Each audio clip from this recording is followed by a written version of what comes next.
The Labour Party has won the 2022 general election. On this episode of Lovin Daily, we'll be discussing Malta's 2022 general election in detail.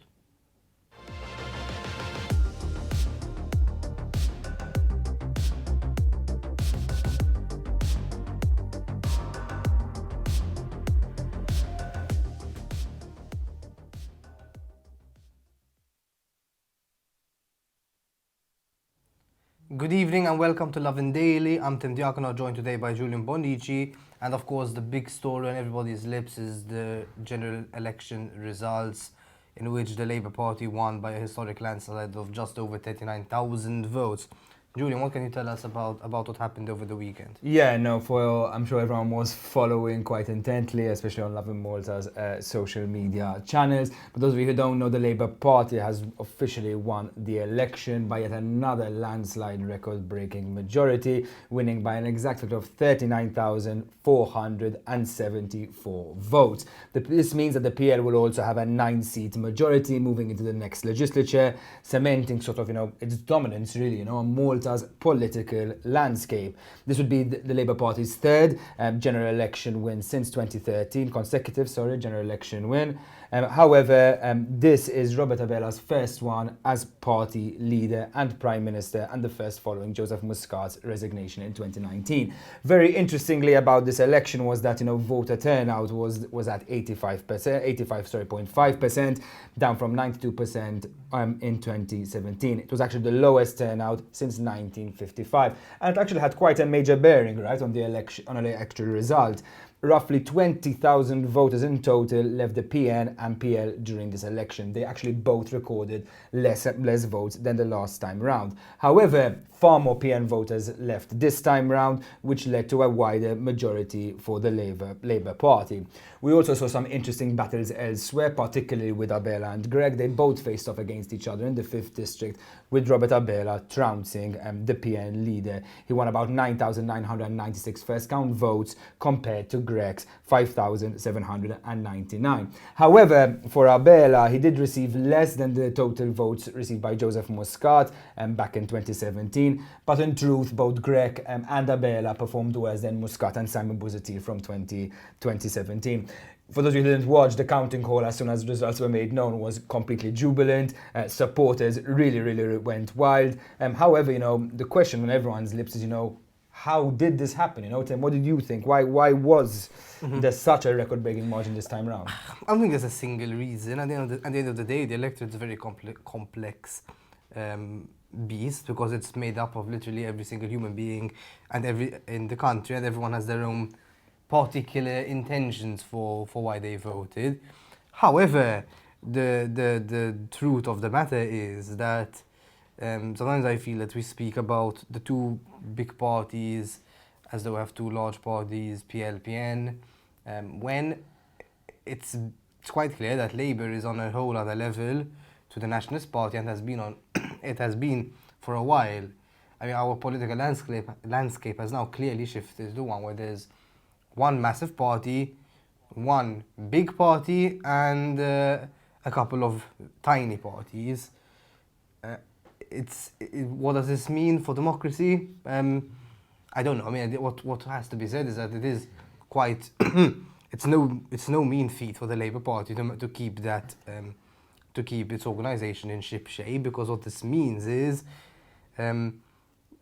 placing people where they're best suited in their roles, making sure that the party can function, and it's quite an important one, making sure the party can function without the individual, even when individual people have gone. So I remember it reminded me of when Keith Schembri was doorstepped by journalists outside court, and he said Labour's supporters should be grateful to me because I delivered them the greatest electoral results in history. It turns out, no, it wasn't you. The machine managed to function perfectly well without you. It needs the cogs in the wheels, and it's way ahead of the PN in that sense. It's kind of like a massive corporation, I feel, competing against the startup, but it's a bit of a smallish business. I think you can I'm not saying it's impossible for the PN to do it. I'm sure we'll discuss that later, but it's the starting point is they're the clear favourites, so it's not really a surprise. And yeah, if the PN has a lot of very, very hard work to do, if it has any intention of emulating this success. I actually do agree with that, and it's, as we said, the third consecutive loss, right, the PN is actually, the margin is only growing, right, it's really failing to sort of make any headway, right, and I think it sort of speaks to this, Labour Party theory that they've really got their ear, then on what the nation wants, they really got their finger on the pulse, maybe of what people want, what people need, which is maybe why the PN is struggling, right? Because it helps. When you have a large organization, you can have your feelers on the ground as much as possible. If you have the machine, the hub of the engine, let's put it this way, and then the branches going out, and then the committees and everyone reaching out. The thing is, no one person can understand the people, because it's you can't, because there's only the human brain can only know. I think I read somewhere it was around 200. You can only know around 200, 300 people at any given moment. So you need a team, you need an organization to understand an electorate, and the Labour Party has that. It's quite clear. They have people on the ground. They have people doing the dirty work, the logistics. They have people doing the media. They have people drafting the policies. They have people checking the policies, the lawyers. It's a well-oiled machine. The PN is very, it's not there at all. It's much smaller. It's much more weighty as well. You feel that decisions take very, very long to happen, and then sometimes the parts of the organization don't even agree with each other, and they disagree in public, and you see this coming out. And I feel that there's been some early analysis about why Labour has won or why the PN has lost, blaming this on the Nationalist Party for adopting a stance of being too negative or being too focused on corruption. I think it was an analysis that would have had some weight in 2017. It doesn't anymore at all, because in fact the PN made an extra effort to keep the election campaign as calm as possible, to not go personal into people. Obviously, like, there'll be some people who are, but Bernard Gregg himself did not, and neither did the people who he pushed forward. The so-called blue heroes were practically sidelined throughout the campaign, or they were given as much space. That's what this says. People who have never contested an election before. So it's not that's not the analysis, right? It's not that people should make that's quite common, and I feel that going down that route is it's this idea that there's an easy solution for the party, that there's, all we need to do is get one new leader in, or just need to remove these 10 people, and then everything will be fine. No, it's not. You need to build an organization very effectively, and probably like getting rid of people isn't really the way. They lost because they're up against an absolutely massive machine with way more people, way more resources, way more connections with people on the ground, and an acknowledgement as well. It's very, very important within the Labour Party that the party as a body, as an organisation, is greater than each and every one of them, and that everyone's replaceable, and that the party will move on. Yeah, on that, is that, we're talking about the PN leader, Bernard Gregg, for those of you who don't know, has actually vowed to stay on as the PN leader. He said he's going to make himself, available and contest the leadership election, which is sort of dictated by party statute that needs to happen after every general election loss. But, as you said, Tim, the PN needs to start realizing that the problems are way bigger than the leader. We've seen Lawrence Gonzi lose by a record margin, Simon Busuttil, Adrian Delia, and now Bernard Gregg all lose by excess of 30,000 votes in the country, which is a huge margin when it comes to tiny, tiny Malta. They need to realize, that people need to be provided a real alternative vision for the country. You can't just be expecting people to switch parties or join your party just because the other one is doing this or the other one is doing that. You have to actually give people a real serious alternative to choose from. I don't know, if you didn't like this biro, and I told you, I can get you another biro that's so much better. You need what's different about that biro. What's that biro going to do? They really need to start realizing this. And once again, I can't believe we're saying this for the millionth time. The PN needs to do some real soul searching, real analysis to see actually what its vision and what its identity is today. Because at the moment, while their proposals were good, really and truly, they weren't too different to the Labour parties. You're voting for very similar sort of institutions, right? And it's time to start showing maybe, that there's a little bit different, something different about you. Look, there are two options to go. One is that the PN will, because there's the argument to be made, right? That they are very similar, you're right, in terms of policy. But there's an argument to be made by people in PN that, look, we got here first, right? We were the original centre-left or centre-right, centre-left. Centre-left, I don't really like losing labels, but just to make it a bit clearer. And then Labour realised, that there's a space over here, we're going to take it and we're going to develop on it.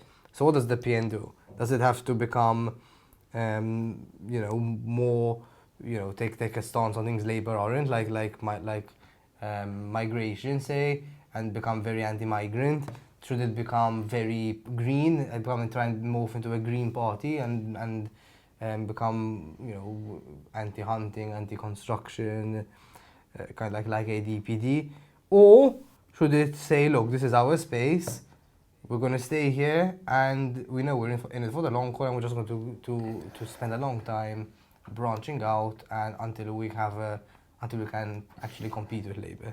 Yeah, I know. That seems though the time is already lost for the party. It's effectively 3 legislatures that have made no headway. Obviously now what's happened after the thing is that people are calling for a new leader. We saw people like Mark Anthony Samut and Joe Giglio do very well. I think even Robert Arrigo made a personal call, right, for Roberta Metsola to come join. Obviously let us know what you think in the comments below. Who do you think should be the next leader? And if you think Bernard Gregg should step down or whether he should have a fair go for the full legislature. As Tim said, he was only there for a year and a half.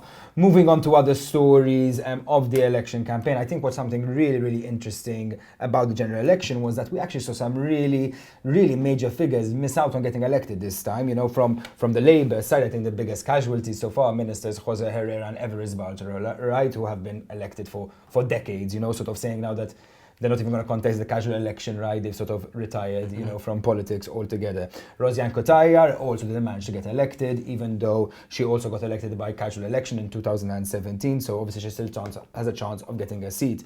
But for the PN as well, some really, really big heavy hitters. Jason Azzopardi and Carla Aquilina, two really big figures, these blue heroes you sort of mentioned, they were rejected by the electorate this time around. Claudette Buttigieg, who has been serving in Pounds 2013, was rejected. Maria De Guara, Edwin Vassallo. There's this real sense of a changing of the guard. And while the gap is what it is, we're actually seeing quite a change, right, in Maltese politics, where people sort of went away from established candidates and really put their faith into new ones. There were some people who did really well, right? Jerome Caruana-Chile on the 6th district performed incredibly, over 4,000 first count votes.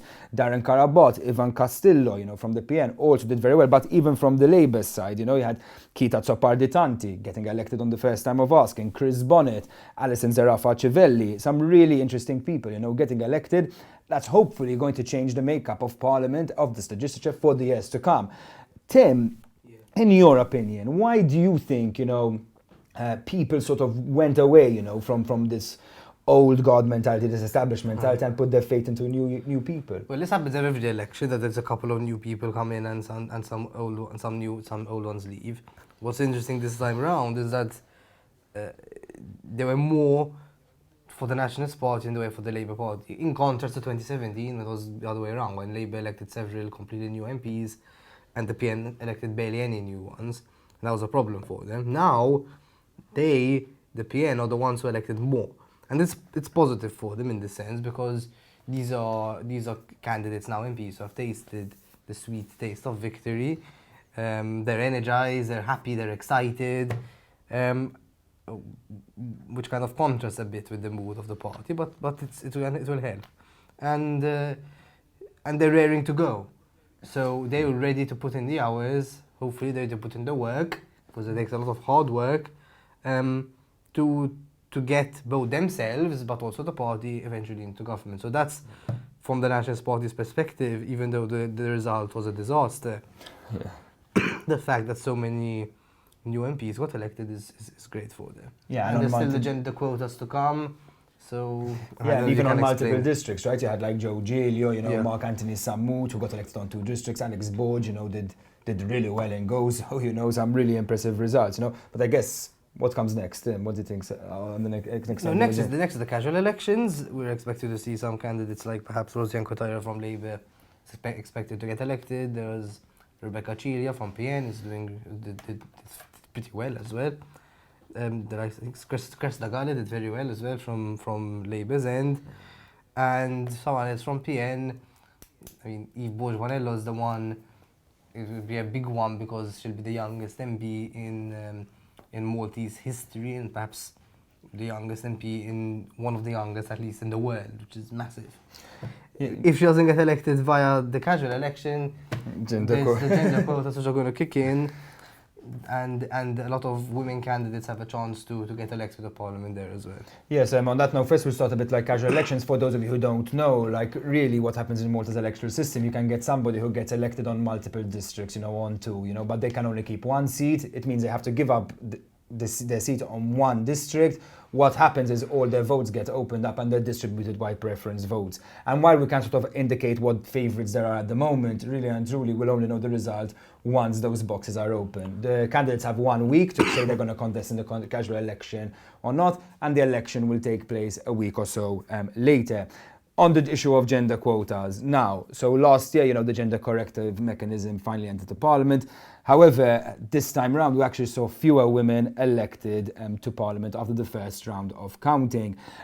Just 4 women were elected. The Labour Party elected 3 MPs, Alison Zerafa Civelli, Miriam Dalli, who actually got elected on 2 districts, and Giulia Farrugia Portelli. Meanwhile, for the PN, just 1 female candidate was elected, Graziella Gallia, on the 12th district. So the gender corrective mechanism will only apply once the casual elections are over. So, you'll see, some women potentially drop, get elected. We really don't know what's going to happen. As Tim said, people like Rosian Kotayar, Rebecca Chilia are real front runners, even Eve Borg-Bonello, to potentially get a seat through casual election. For those of you who don't know what the gender corrective mechanism is, basically under it, if women make up less than 40% of the parliament structure, both parties can add up to 12 seats to Parliament, 6 seats each. Unelected female candidates will be ranked according to a number of votes, to the number of votes they received by the time they were knocked out, and picked, obviously, according to rank.